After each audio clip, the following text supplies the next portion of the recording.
तो 2-4 कौए, 2-4 दूसरे जाति के पक्षी जो है ना, वो देखा उन्होंने कि कुछ खाने को आया सामान, वो आकर के तो अगल बगल बैठ गए। तो मैंने एक बिस्किट डाला, टुकड़े किए उसके 3-4। एक ने उठाया, चिड़िया जैसी होती छोटी सी, उसने एक अपनी चोंच में उठाया और साइड में जाके खाने लग गई। ऐसे 2-4 और ने उठाया, खाने लग गई। मैं थोड़ा और डोला, एक आए कौआ महाराज, जैसा काला शक्ल वैसी काली नीयत उसकी। अब भाई साहब को एक बिस्किट नहीं पसंद आ रहा, उसने पहले एक उठाया, फिर उसने दूजा भी उठा लिया, फिर चोंच में तीसरा भी उठा लिया। उसकी चोंच बंद नहीं हो रही, लेकिन वो चौथा बिस्किट भी मुंह में डालने की पूरी प्रयास कर रहा था।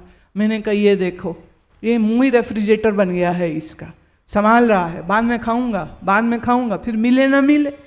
अब वो मुंह में इतना भर लिए और उड़ भी ना पाया, चल चल के एक किनारे गया, पेड़ के नीचे उसने सारे बिस्किट मुंह से बाहर निकाले। अब वहां बैठ करके वो तसल्ली से खा रहा है।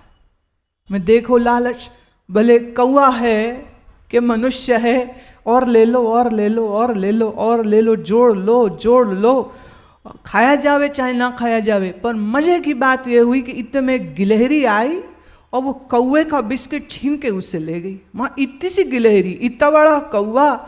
लेकिन होशियार होने के लिए शरीर का साइज बड़ा होना जरूरी नहीं है। आप छोटा शरीर रख के भी बहुत चालाक, चुस्त और तेज तरार हो सकते हैं। तो गिलहरी मात दे गई कौवे को। तो मेरे लिए फ्री का ये जो शो हुआ, हम तो देखे और हंसे।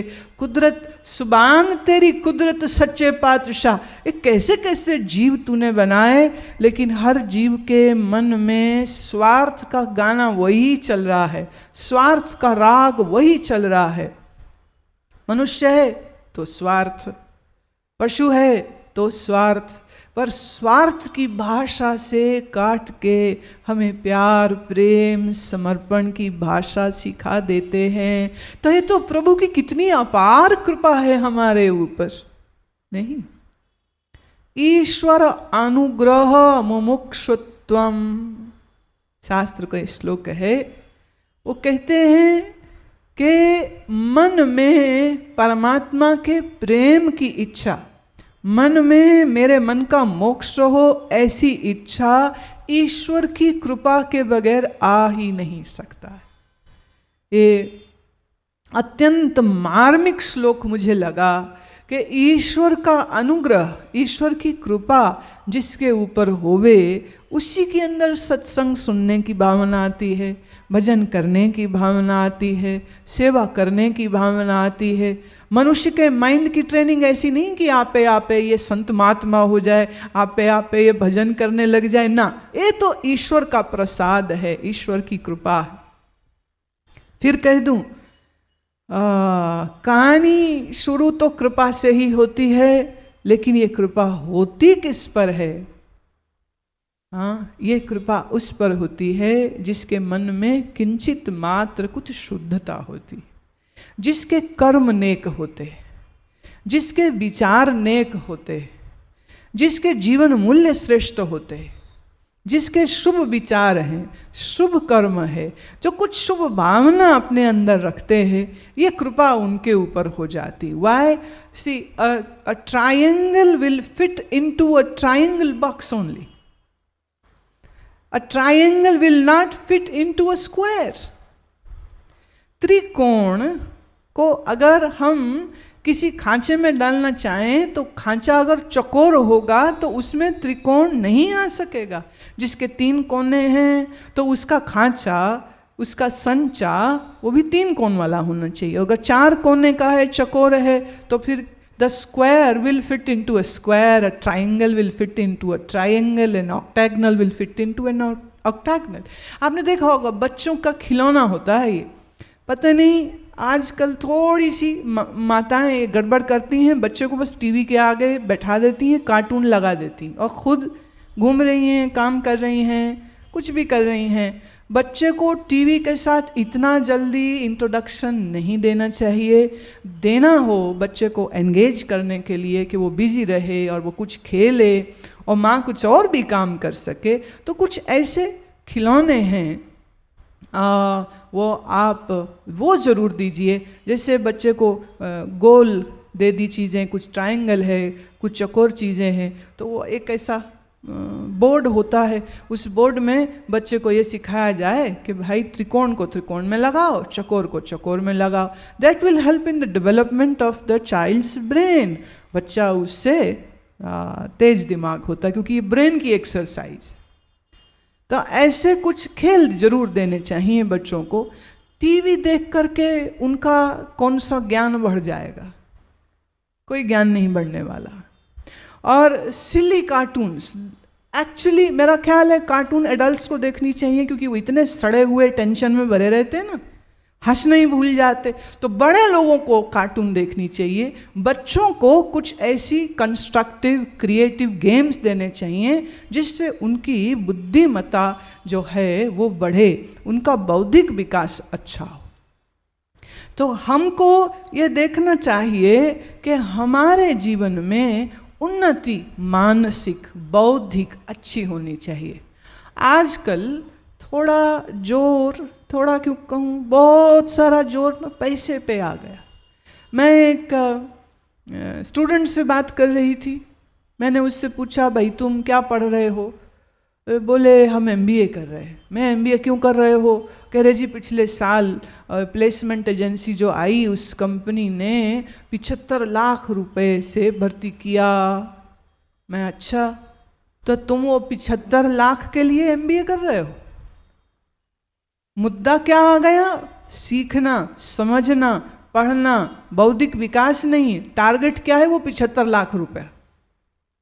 मैं करोगे क्या? जवाब तो वही आएगा ना, जो खाएंगे पिएंगे मौज करेंगे, डिस्को जाएंगे, कार में घूमेंगे। भाई जरूर घूमो, घूमना बुरी बात नहीं, खूब डांस करो, बड़ी अच्छी बात होती है। एड्रेनलिन आपके शरीर में फ्री का आता है, नाचना तो बड़ी अच्छी बात है, गाना बड़ी अच्छी बात है। लेकिन शिक्षा का मकसद सिर्फ पैसा क्यों बन के रह गया? तो हम पैसे में कैसे बढ़ जाएं, हम और ज़्यादा पैसे कैसे कमा सकें, ये बच्चों को स्कूल के लेवल से ही शुरू हो गया। बड़े होके क्या बनोगे? तो वो ये नहीं कहता कि मैं इंजीनियरिंग के लिए बनूंगा। वो इंजीनियर इसलिए बन रहा है क्योंकि अगर BTech MTech अच्छी जगह से हो गई तो भाई करोड़ रुपया साल की तनख्वाह मिलने की भी संभावना है। तो करोड़ रुपया टारगेट हो गया, शिक्षा टारगेट नहीं रह गई।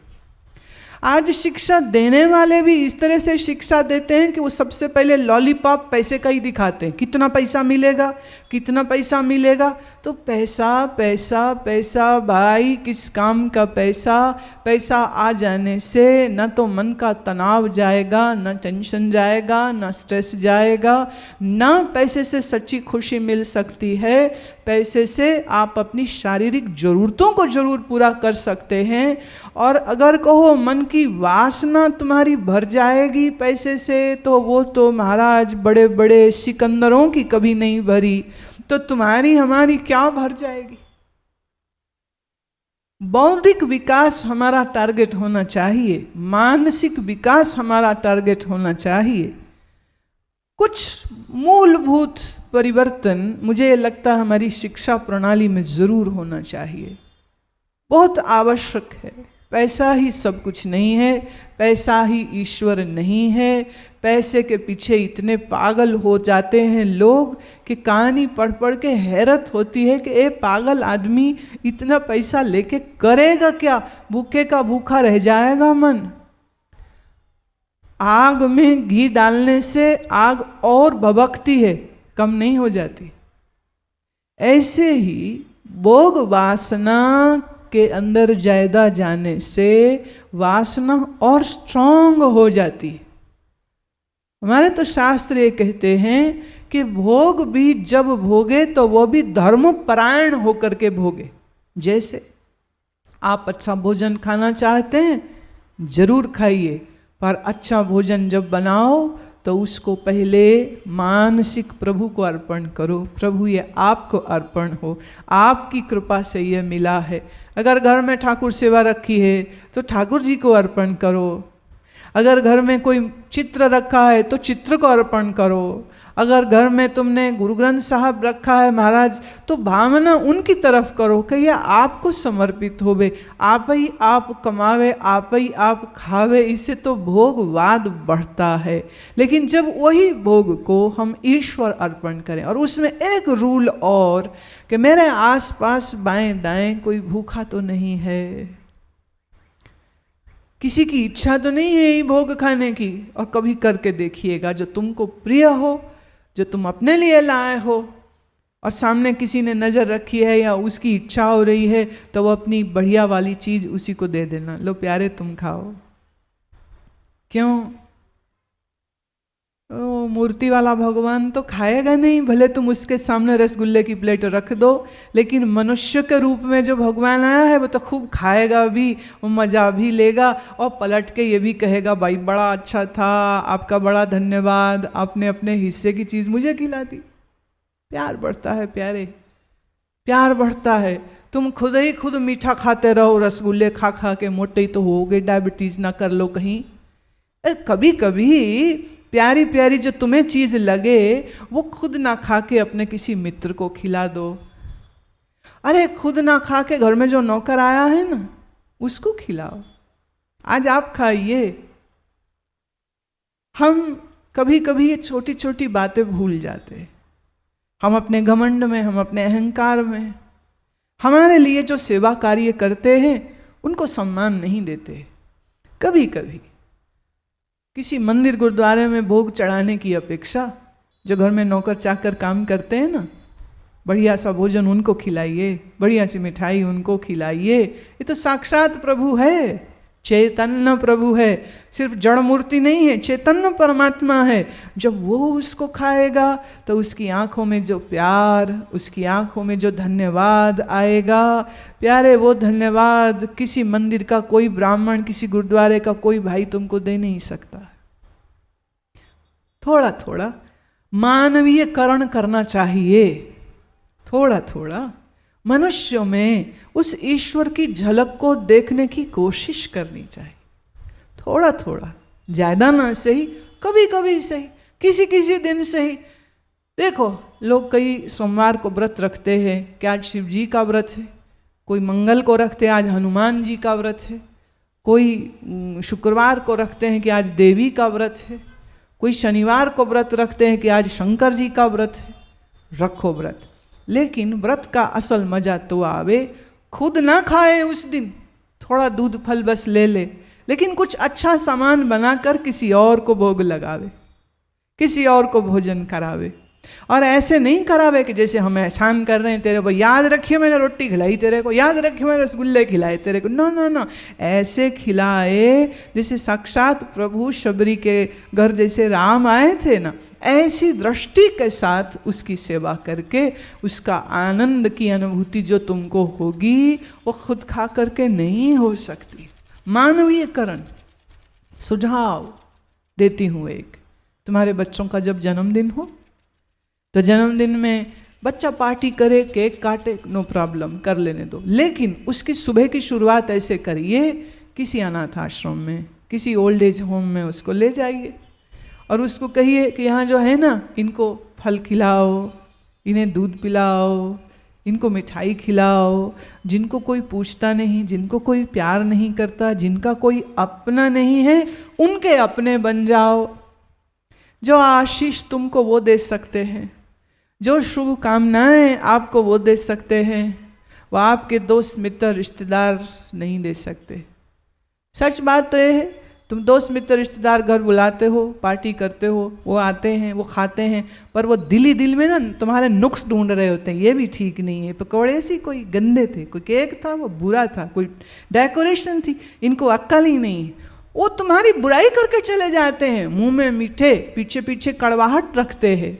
लेकिन जब आप किसी ज़रूरतमंद के पास, किसी असहाय के पास, किसी गरीब के पास, किसी अनाथ के पास जब अपने प्रेम और कुछ खाने का वस्तु लेके जाते हो, तो दिल से खाएंगे, प्यार और मोहब्बत से धन्यवाद भी करेंगे, आशीष भी देंगे, शुभकामना भी देंगे, तो बच्चों को देने की आदत भी आती है, दूसरे मानवों की सेवा करने की भावना भी आती है। और इसको मैं कहती हूं making them a human. You are not just a human being with a human body if you don't have a human heart. अगर आपके अंदर मानवीयता नहीं है तो हम मानव कैसे हुए? पशु नहीं कर सकता है ये काम हम कर सकते, हम मनुष्य कर सकते।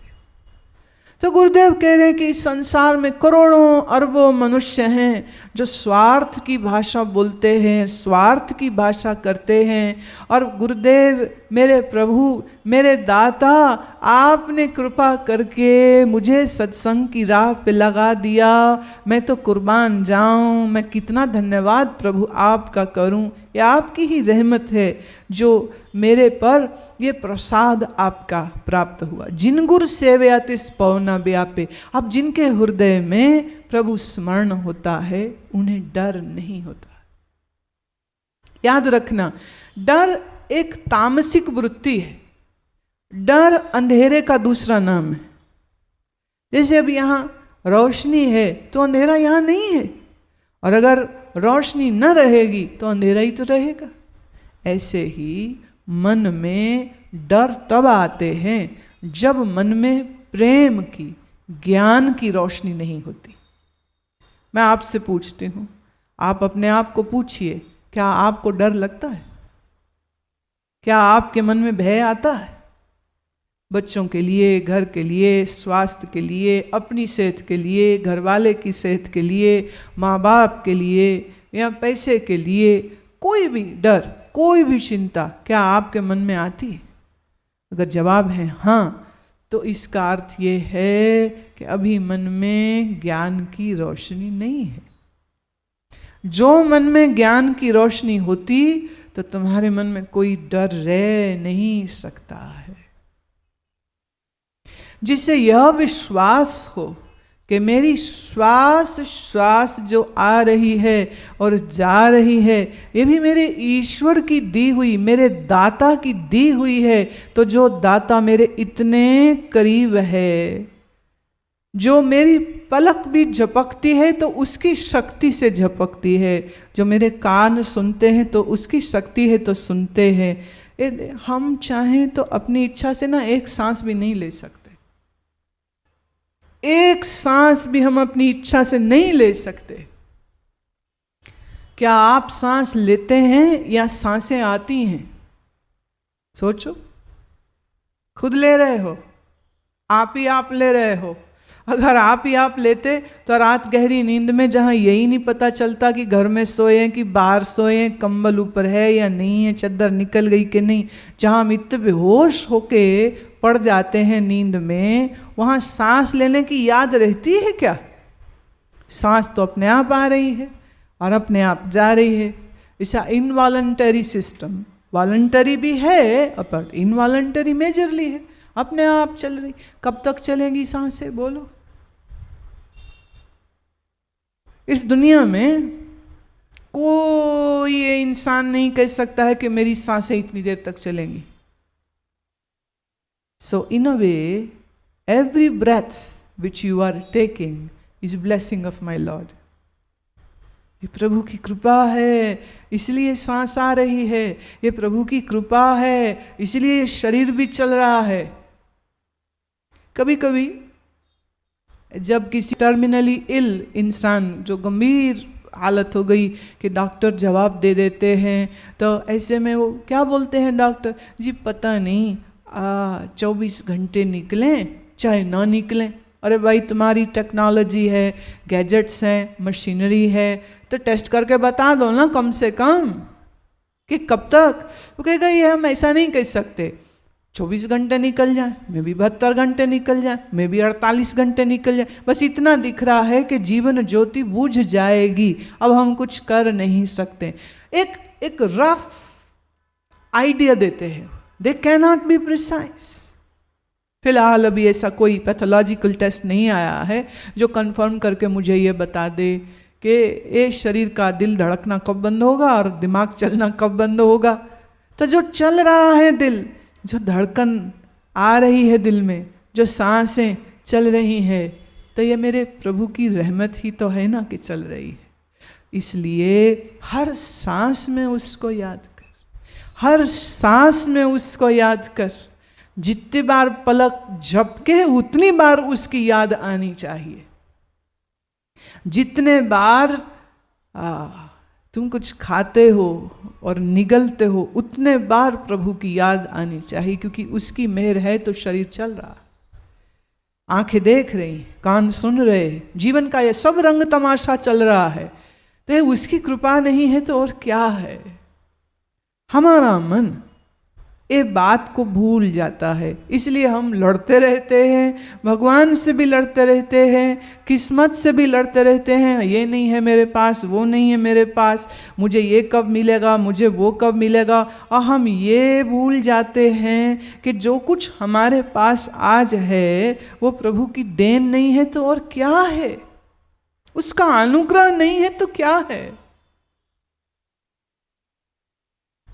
मेरे जीवन का एक एक पल मेरे मालिक की रहमत का सदका, ये वो रहमत कर रहा है, तभी तो जीव बोल रही है, तभी तो दिमाग समझ रहा है, तभी तो सारा जीवन का निजाम, ये प्रकृति चल रही है। कौन कहता है पेड़ों को कि अब पत्ते झाड़ दो अपने? कौन निकालता है नई नई कोंपलें उसमें से? कौन ला देता है नया नया फल उसके ऊपर? ये प्रकृति किसकी शक्ति से काम कर रही है? ये प्रकृति ईश्वर की ही शक्ति से तो कार्य कर रही।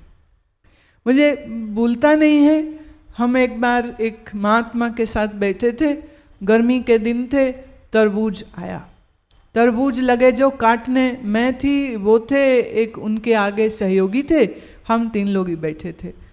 तो जब तरबूज रखा तो वो बोले कि ले बताओ ये मीठा होगा कि फीका? मैं मुझे क्या मालूम मीठा होगा कि फीका, जब काटेंगे तो पता चलेगा। कह रहे नहीं कुछ तो बोलो। तो वो हंसी में मेरे को कहे तू तो बड़ी ज्ञानी है, जरा बताना। मैंने कहा हम तो कोई ज्ञानी नहीं, हमने तो ऐसा कभी कहा नहीं है। तो खेल खेल रहे थे हम आपस में, तो उन्होंने काटा उसको, जब भी काटा तो एकदम लाल सुर्ख बढ़िया बढ़िया। तो बोले ये तो रंगा हुआ आया है, मतलब मस्ती में रंगा हुआ आया है, तो सरस आनंद से मीठा भी होना चाहिए। मैं चलो लगाते हैं भोग। कहते नहीं नहीं रुको अभी, कहते जरा अच्छे से देख तो लें, जरा कारीगरी तो देखो ईश्वर की, क्या क्या रेशे, क्या क्या दाने, क्या क्या शक्ल, क्या रस से भरा, कितनी धीरज से प्रकृति ने इतने से बीज से इतना बड़ा तरबूज बनाया है, थोड़ा इसका दर्शन तो कर लें और फिर भोग लगाएंगे इसको। मैं वो भी बड़ी अच्छी बात है। तो तरबूज कटा पड़ा है सामने, ना वो खावें ना मैं खाऊं, दोनों तरबूज को देख रहे हैं। इतने में उनके सहयोगी आए, कह रहे स्वामी जी खा क्यों नहीं रहे, मक्खियां आ रही। कह रहे कोई ना भंडारा चल रहा है वो भी खा लेंगी, क्या दिक्कत है? कोई दिक्कत नहीं है, मक्खियां वो भी भंडारा चले ना, जिसे कहते हैं समष्टि भंडारा, जो आवे सो खावे, नो प्रॉब्लम, किसी को मना नहीं करेंगे। चलिए मैंने कहा अब क्या विचार है, कोई मुहूर्त निकलेगा क्या, किसी ज्योतिषी से पूछना है क्या? कह रहे नहीं नहीं चलो अभी काटते हैं। तो उन्होंने एक टुकड़ा उठाया, मुंह में डालने से पहले कहते ओम स्वाहा। ये क्या हुआ? कहते देखो होम जब करते हैं तो आहुति डाले सामग्री की तो क्या बोलते हैं? स्वाहा। तो बोले ऐसे यहाँ पेट में जो जठरा अग्नि का होम हो रहा है उसमें ये तरबूज की आहुति पड़ रही है। मतलब मैं भोजन खा रहा हूँ ये नहीं कह रहे, वो क्या कह रहे हैं, शरीर में, शरीर है यज्ञ कुंड, और पेट में जो जठरा अग्नि का ये जो ज्वाला उठ रही है भूख की, उसमें हमने तरबूज की डाली है आहुति, तो कहना पड़ेगा स्वाहा। तो वो एक खाएं और बोले स्वाहा, वे मुझे कहते खाओ, कहते पर स्वाहा बोलना पड़ेगा। यज्ञ में देखो आप स्वाहा नहीं बोलो तो पंडित डांटता है, स्वाहा बोलो, जोर से बोलो, बोलते हैं स्वाहा। तो खेल खेल में तरबूज भी खाएं और स्वाहा भी बोलें, और जो उनके सहयोगी थे वो देख देख हंसें कि ये कैसे सिरफिरे लोग हैं। प्रभु के प्रेमी ऐसे ही होते, प्रभु के प्रेमी ऐसे ही होते। एक दीवानगी होती है, एक मस्ती होती। तरबूज तो सारी दुनिया खाती है, और तुमने सुना कि कभी कोई ऐसे भी खाता हो कि तरबूज को खाते में भी बोलता है स्वाहा ओम स्वाहा ओम स्वाहा, ये करते करते खाते हैं। अब कहिए तरबूज खाना भोग हुआ या तरबूज खाना ईश्वर को भोग लगाना हो गया? बोलो आप, तुम सोचो, बात सोच की है। मैं खाऊं मैं बड़ी हो गई, भोग लग रहा है। प्राण अपान समकृत्वा, ये जो श्वास आ रही जा रही, बस इसके ऊपर हमने दृष्टि दी तो श्वास का लेना भी एक यज्ञ हो गया, भोजन खाना भी एक यज्ञ हो गया। वाह वाह, प्रेम में, सरसता में, ऐसे भाव में जब हम लोग जीते हैं तो हमारा जीवन बहुत अच्छा हो जाता है। हमारा जो मन है उसका स्वर हमेशा गुरु चरण में टिका रहना चाहिए। गुरु कौन है? गुरु आप सद्गुरु प्रभु है। और वो कहाँ है? वो मेरे अंदर है। तो मेरे मन का स्वर हमेशा मेरे सद्गुरु के चरण में लगा रहना चाहिए। रात सोने लगो तो हाथ जोड़ शीश झुकाना, अंतर बैठे सद्गुरु को प्रणाम करना। प्रभु आज की मेरी जिंदगी का ये एक दिन खत्म हुआ, माइनस हुआ, रात बीते तेरी याद में बीते, सपना भी आवे तो तेरा ही आवे, सत्संग का आवे, संत महात्मा का आवे, प्रभु प्रेमियों का आवे। और आंख खुले ना जब गहरी नींद से, तो भी पहला विचार यही आवे, प्रभु आपको प्रणाम है। हे मेरे अंतर बैठे दीन दयाल दाता, आपको प्रणाम है। आज शुरू हो रहा जीवन का एक नवीन दिन। लेट मी से this, every day is a happy birthday, नहीं? और आज सोए सोए दुनिया का, यूनाइटेड हेल्थ ऑर्गेनाइजेशन का ये आंकड़ा है कि दुनिया में लगभग 54% लोग रात नींद में सोए सोए मर जाते हैं। साइलेंट हार्ट अटैक हुआ मर गए, स्ट्रोक हुआ मर गए, रात नींद में ही मृत्यु आ जाती है। और देखो हमारी आँख खुल गई, हम जिंदा हैं, तो सुबह उठते ही अपने आप को कहा करो, thank you Lord for this new day and happy birthday to me. ये मेरा नया जन्मदिन, हर दिन नया दिन है, कोई दिन पुराना नहीं होता है। तो हर इस नए शुभ दिन की शुरुआत प्रभु की स्मृति से, प्यार से, मोहब्बत से होनी चाहिए। Be thankful for everything, even for a new day. करके देखिएगा, कल का दिन एक्सपेरिमेंट करिए, नहीं तो परसों मुझे पकड़ लेना कि आप झूठ बोलते हो, बिल्कुल पकड़ लेना।